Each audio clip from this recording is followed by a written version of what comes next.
Welcome to undercover analyst और मैं हूं अभिनव। अगर मैं आपको एक सवाल पूछूं तो क्या आप उसे बता पाएंगे कि इस डेट को क्या हुआ था और ये डेट इंडिया की हिस्ट्री के लिए इतना बड़ा क्यों है? 8 नवंबर 2016। अगर आप बाजू में लगी हुई पिक को देखेंगे तो आपको ये पता चल जाएगा कि मैं क्या कहना चाहता हूँ। यस, आपने राइट गेस किया। डीमोनेटाइजेशन यानी कि नोटबंदी। 500 और 1000 के नोट्स को सर्कुलेशन से बाहर करने का ऐलान किया गया। 1992 इकोनॉमिक रिफॉर्म्स के बाद ये सबसे बड़ा फाइनेंशियल डिसीजन था, एक सबसे बड़ा फाइनेंशियल इवेंट जिसे कहा जा सकता है। अब अब तो सबको ये पता है कि उस सबसे कितनी परेशानी हुई थी, बिजनेस पे इफेक्ट हुआ था या नहीं, ये सब एक बहुत ही पॉलिटिकल डिबेट बन गया, जिसके लिए आज तक पॉलिटिकल पार्टीज के स्पोक्स पर्सन प्राइम टाइम पर डिबेट करते रहते हैं। कैश शॉर्टेज होने की वजह से लोगों ने एटीएम के लाइन में बहुत समय बिताया। पर ये तो है एक जनरल सूचना जो सबको ऑलमोस्ट सबको ही पता है इंडिया में। लेकिन 4 दिन बाद एक बहुत ही इंटरेस्टिंग चीज केरला में होती है। केरला के मल्लपुरम डिस्ट्रिक्ट में एक इंटरेस्टिंग स्टोरी सामने आई। 12 नवंबर को केरला में एक अजीब सी घटना होती है। 65 year old Mariyamma Malappuram district में एसबीआई ब्रांच में आती है और वहां उसको 49,500 रुपीज के अमाउंट को बैंक में डिपॉजिट करना है। क्योंकि ये नोट्स 500 और 1000 के डिनोमिनेशन में थे, बैंक के कैशियर ने एक अजीब सी चीज नोटिस की। 49,500 में से 37,000 जो सब 1000 के डिनोमिनेशन में थे, यानी कि 37 नोट्स सब नकली थे। इसमें सब हैरान हुए और पुलिस को इन्फॉर्म किया गया। और अपनी इन्वेस्टिगेशन चलाने के बाद पुलिस ने ये जानकारी पता की कि ये सब पैसा इस महिला के बेटे ने, जो गल्फ में काम करता है, वहां से भेजा था थ्रू हवाला रूट। ये पैसा फेक इंडियन करेंसी नेटवर्क के थ्रू केरला में आया था। तो ये है क्या FICN? 2009 में एक नेशनल इंटेलिजेंस एजेंसी ने एक रिपोर्ट दिया था, जिसमें 2 प्रिंटिंग प्रेस पाकिस्तान के ISI द्वारा रन किए जा रहे हैं, ऐसा एक इंफॉर्मेशन मिला था, जिससे ये फेक इंडियन करेंसीज छापे जाते हैं और इस नेटवर्क को FICN कहते हैं। यानी गल्फ से जितना भी हवाला नेटवर्क का पैसा आता है, उसमें 60:40 के रेशियो में फेक नोट मिक्स किया जाता है। मतलब अगर आप 100 रुपए सेंड करते हैं गल्फ से केरला में, तो 60 ओरिजिनल होता है और बाकी 40 डुप्लीकेट होता है। इन्वेस्टिगेटर्स के द्वारा एक हवाला नेटवर्क इंडिविजुअल ने बताया कि सिर्फ 2009 से 2014 के बीच, यानी कि 5 साल में 3,000 करोड़ के फेक नोट्स सिर्फ केरला के एक स्टेट में UAE के थ्रू किए गए, थ्रू हवाला networks. Director of revenue intelligence DRI और केरला पुलिस के एस्टीमेट से करीब 40,000 करोड़ का अमाउंट इस हवाला नेटवर्क था, जिसको पैरेलल बैंकिंग नेटवर्क कहा जाता था, उसमें फंस गया। अब जब नोटबंदी हुई तो इन हवाला नेटवर्क वालों का पूरा कारोबार ठप हो गया और ये 60-40 मिक्सिंग वाले मनी का पूरा बिजनेस बंद हो गया। बहुत बड़ा एक नेटवर्क काम करना बंद हो गया, जिसमें यूजलेस हजारों करोड़ रुपए फंस गए। फेक करेंसी नेटवर्क पूरी तरीके से ब्लॉक हो गया। इतना तक कि जावेद खनानी, जो फेमस पाकिस्तानी हवाला नेटवर्क किंग था, उसने बिल्डिंग से कूदकर सुसाइड कर लिया। एटलीस्ट ऐसा कहा जाता है कि ये सुसाइड नोटबंदी की वजह से हुई है। अब जावेद खनानी का बात करें तो Javed Khanani and Kalia international network, ये एक कंपनी थी जिसके थ्रू ब्लैक मनी ट्रांसफर किया जाता था।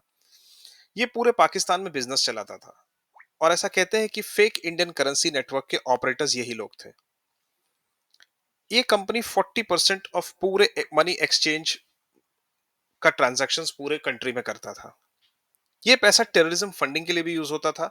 नेपाल और बांग्लादेश के जरिए ये पैसा इंडिया में भी एंटर करता था। इतना ही नहीं, प्रिंटिंग प्रेस के सीक्रेट रिपोर्ट्स मिले थे NIA को, जहां पे बलूचिस्तान और लाइन ऑफ कंट्रोल के पास भी प्रिंटिंग प्रेस का कारोबार चल रहा था। KKI 2008 से ही प्रॉब्लम में आ चुका था, क्योंकि पाकिस्तानी गवर्नमेंट में उस पर प्रेशर डाला था, या एटलीस्ट दुनिया को बताने के लिए प्रेशर डाला गया था। लेकिन वो आराम से बिजनेस कर रहे थे। लेकिन डीमोनेटाइजेशन के बाद ये गेम पूरी तरीके से अचानक बंद हो गया। प्रेस इंफॉर्मेशन ब्यूरो का एक डिस्क्लोजर मेरे पास है। अगर सबसे बड़ा अचीवमेंट नोटबंदी का कुछ रहा हो तो वो ये है कि बहुत सारा इलीगल मनी जो टेररिस्ट के हाथों में था, वो अचानक हो गया जीरो, यानी कि वर्थलेस। और Pakistan printed high quality fake notes जिसको कहा जाता है, वो अचानक से वर्थलेस हो गया। और ऑफिशियल स्टेटमेंट में ये कहा जाता है कि इस हवाला नेटवर्क को डिमोनेटाइजेशन ने सत्यानाश कर दिया। ये एक इंटरनेशनल हवाला ट्रांजैक्शन का मैथ मेरे पास में है, जहां आप ये अंदाजा लगा सकते हैं कि कितना बड़ा पैसा इस हवाला नेटवर्क के जरिए दुनिया में ट्रांसफर किया जाता है। आइए देखते हैं ये हवाला नेटवर्क है क्या। तो आइए थोड़ा सा इसके इतिहास में चलते हैं। हवाला ऐसे काम करता है जहां आपका पैसा ट्रांसफर होता है बिना कोई एक्चुअल मूवमेंट के। ये वर्ड एक अरबिक रूट से आता है जिसका नाम है हवाल। हवाल का मतलब होता है चेंज या ट्रांसफॉर्मेशन। और इस हवाला नेटवर्क को ऑपरेट करने के लिए जो लोग उसमें काम करते हैं उन्हें कहते हैं हवालादार। आइए एक छोटे से एग्जांपल से समझते हैं कि किस तरीके से एक हवाला ट्रांजैक्शन कंप्लीट किया जाता है। एक छोटा सा एग्जांपल यहाँ मेरे पास है। अब्दुल एक पाकिस्तानी है जो यूएस में रहता है और वो टैक्सी चलाने का काम करता है। अब्दुल का वीजा एक्सपायर हो चुका है और वो चुपके से यूएस में काम करता है। उसको अपने भाई मोहम्मद को जो कराची में रहता है उसको $5,000 भेजने हैं।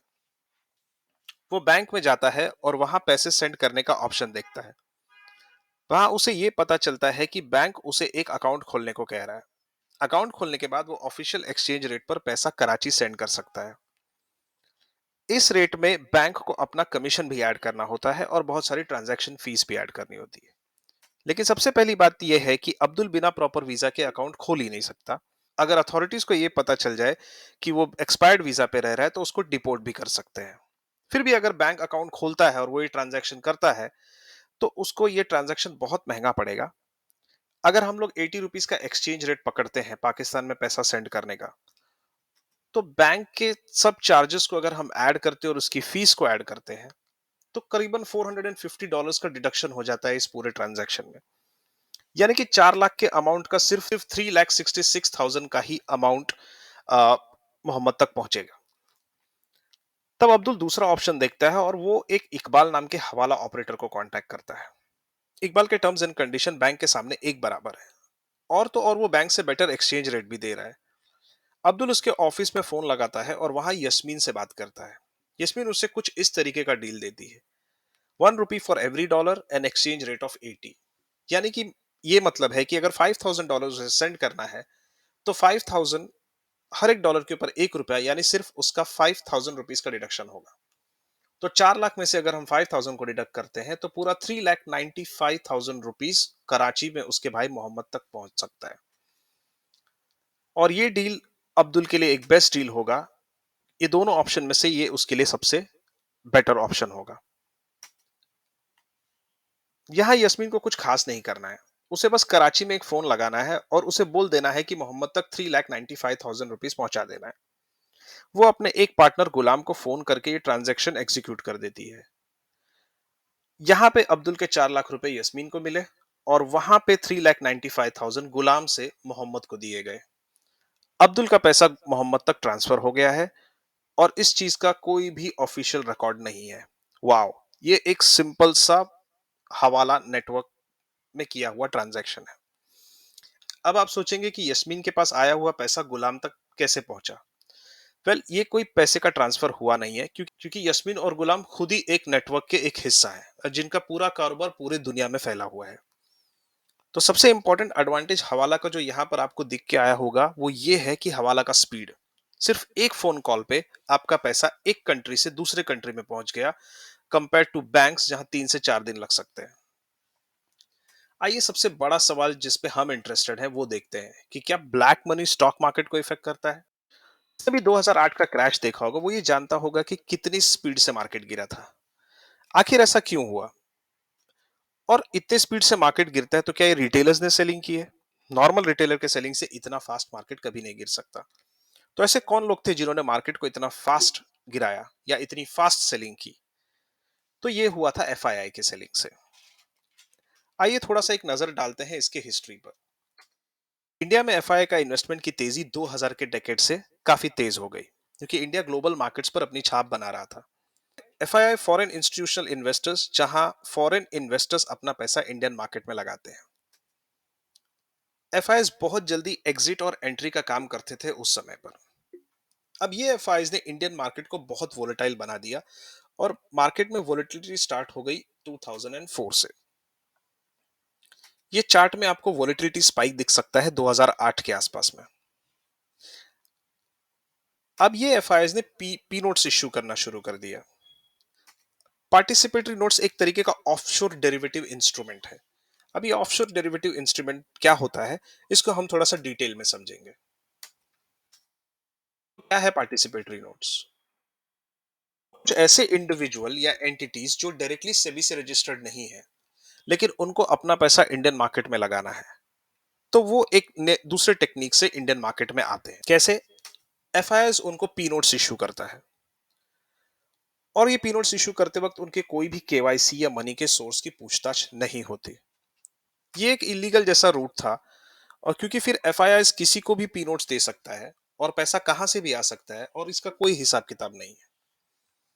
ये पैसा मनी लॉन्ड्रिंग का हो सकता है, ड्रग्स का हो सकता है, या फिर दुबई में या कराची में बैठे हुए अंडरवर्ल्ड का भी हो सकता है। सबसे बड़ी बात यह है कि यह पैसा खुद इंडियन बिजनेसमैन का भी हो सकता है। यहाँ बड़े बिजनेसमैन अपना पैसा कंट्री के बाहर हवाला के थ्रू भेजकर उसी पैसे को मॉरिशस जैसे कंट्री से घुमाकर फिर पी नोट्स के जरिए इंडियन मार्केट्स में लगा सकते हैं। हवाला के थ्रू कंट्री से बाहर किया हुआ पैसा घूम के आ रहा हो, इसको राउंड ट्रिपिंग कहते हैं। 2007 के एक एस्टिमेट में यह कहा गया कि स्टॉक मार्केट में 70% पैसा एफआईआईज का आ रहा है, और उस 70% पैसे में से 50 to 60% पी नोट्स के जरिए आ रहा है। ये पी नोट्स इश्यू करने वाले बैंक कोई छोटे मोटे बैंक्स नहीं थे। ये पी नोट्स इश्यू करने वाले bank city group, HSBC, JP Morgan and Goldman Sachs जैसे बड़े बैंक हो गए। तो अगर आज आप एक डीमैट खोलते हैं और इन्वेस्ट करना चाहते हैं, तो आपसे पैन कार्ड, आधार कार्ड एक्सेट्रा ये सब डिटेल्स ली जाती है, और आपकी इनकम प्रूफ ली जाती है, भले ही वो इन्वेस्टमेंट 1000 रुपए का क्यों ना हो। लेकिन वही 1000 करोड़ के इन्वेस्टमेंट करने वाले पी नोट्स के जरिए जो भी पैसा आ रहा है, उसका कोई हिसाब नहीं कि वो कहां से आ रहा है। नेशनल सिक्योरिटी काउंसिल ने ये तक कह दिया कि पी नोट्स से आया हुआ पैसा ड्रग्स का हो सकता है, या फिर टेररिज्म फाइनेंसिंग का भी पैसा हो सकता है, जो उससे भी बड़ी डेंजरस चीज है। इनकी सबसे बड़ी बात यह है कि पी नोट्स के बेनिफिशियरी का पता नहीं चलता, और लॉ में ऐसा कोई कंपलसरी नहीं है कि एफआई के डिटेल्स को शेयर करना पड़े। अगर आप शॉर्ट टर्म कैपिटल गेन्स देखें तो 2007 के ईयर्स में वो था करीबन 40%। ये सिर्फ इंडियन रेसिडेंट्स के लिए था।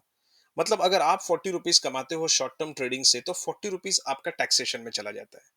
लेकिन एफआईएस का पैसा टैक्स फ्री हो जाता है। कैसे? मॉरिशस से आया हुआ पैसा DTAA यानी कि डबल टैक्स अवॉइडेंस ट्रीटी के थ्रू आता है, जहां ये प्रोविजन है कि प्रॉफिट के पैसे पर दो कंट्रीज में टैक्स नहीं लग सकता। तो ये पैसा इंडिया में टैक्सेबल नहीं होता, सिर्फ मॉरिशस में टैक्सेबल होता है। लेकिन अगर पैसा मॉरिशस से आता है तो उसमें 0% टैक्स। क्यों? क्योंकि इंडिया में तो टैक्स नहीं लगा, और मॉरिशस में शॉर्ट टर्म टैक्स 0 है। यानी कि अब अगर आप 100 का 200 करते हो, तो आपको ऊपर के 100 के प्रॉफिट में आपका 40 रुपीज डिडक्ट होता है। लेकिन अगर एफआईआई 100 का 200 करता है, तो वो पूरा 100 रुपीज का प्रॉफिट लेके जा सकता है। ऐसा क्यों? क्योंकि मॉरिशस में टैक्स रेट शॉर्ट टर्म का है 0। ये तो एक ऐसा रूट बन गया जहां ब्लैक मनी इंडियन मार्केट में आराम से आ सकता है बिना कोई रोक टोक के, और उस पे कमाए हुए गेन्स को कोई टैक्स भी नहीं लगेगा। ये रीजन था उस एक्सट्रीम केस का जहां मार्केट शॉर्ट टर्म के लिए ऊपर गया और फिर क्रैश हो गया। जब एक साथ सारे एफआईज ने सेलिंग शुरू किया, तो मार्केट में सर्किट लेवल्स टच होने लगे, और एक साथ बहुत बड़ा क्रैश 2008 में आया। इसके रीजन जरूर वर्ल्ड मार्केट्स थे, लेकिन इतनी फास्ट सेलिंग का रीजन एफआईआई का इन्वेस्टमेंट विड्रॉल था। और जब एफआईआईज बेचते हैं तो वो स्पीड बहुत फास्ट होती है, मार्केट स्क्वायर ऑफ होता है, जिससे बड़े लेवल का क्रैश आता है। 2008 के क्रैश का ये चार्ट मेरे पास है, इसमें आप देख सकते हैं कि कितनी शार्प करेक्शन यहां पर हुई थी। तो ये 2008 के एग्जांपल से हम देख सकते हैं कि एफआई ने किस तरीके से पी नोट्स के जरिए ब्लैक पैसा यानी कि हवाला का भी जो हो सकता है, वो पैसे को कैसे इंडियन मार्केट्स में लाया, पंप एंड डंप स्कीम से स्टॉक्स को ऊपर ले गए, और फिर इतनी फास्ट सेलिंग की कि ओवरऑल मार्केट क्रैश हो गया। इसमें नुकसान रिटेलर्स का हुआ। तो क्या ये सब रोकने के लिए गवर्नमेंट ने कुछ नहीं किया? आइए देखते हैं। क्या ब्लैक का पैसा अभी भी इंडियन मार्केट में आ रहा है? देखिए, ये तो कह पाना बहुत ही मुश्किल है कि कितना पैसा अभी भी मॉरिशस से आ रहा है, और वो आया हुआ पैसा उसमें से कितना हवाला के थ्रू ब्लैक मनी है, ये कहना तो बहुत ही मुश्किल है। लेकिन गवर्नमेंट ने अपने तरफ से बहुत सारे मेजर्स लिए हैं, जहां पे उन्होंने इन पैसों को रोकने की कोशिश की है। सबसे पहला चीज है स्ट्रिक्ट नॉर्म्स, यानी कि यानी कि अदर कंट्रीज से जो भी पैसा यहाँ पे आ रहा है, उसके ऊपर एक चेक रखना और उसकी प्रॉपर केवाईसी और सोर्स ऑफ फंड्स को जानना। सेकंड जो सबसे चीज है वो हवाला नेटवर्क्स को कट डाउन करना, क्योंकि आज भी वो उतने ही तादाद में ऑपरेट कर रहे हैं और 2016 के बाद जो उन्होंने स्लो डाउन दिखाया था, वो फिर से अब उतने ही धड़ल्ले से वो बिजनेस चालू है। तीसरा चीज ये है जो फॉरेन फंड्स फ्लो पॉलिसी, यानी कि अगर किसी भी कंट्री के साथ कोई भी ट्रीटी हो या कोई भी एक एक ऐसा सिस्टम हो जहां पे उनका पैसा यहाँ पे आ रहा है, तो उसके स्ट्रिक्ट नॉर्म्स होने चाहिए। वरना मॉरिशस जैसे कंट्री ने, जिन्होंने बहुत सारा पैसा मिसयूज किया इंडियन मार्केट्स में लाकर, उसी तरीके से वो चलता रहेगा। तो हमें फॉरेन फंड्स फ्लो पॉलिसी के ऊपर बहुत ही तगड़ा लगाम लगाना होगा। Thank you.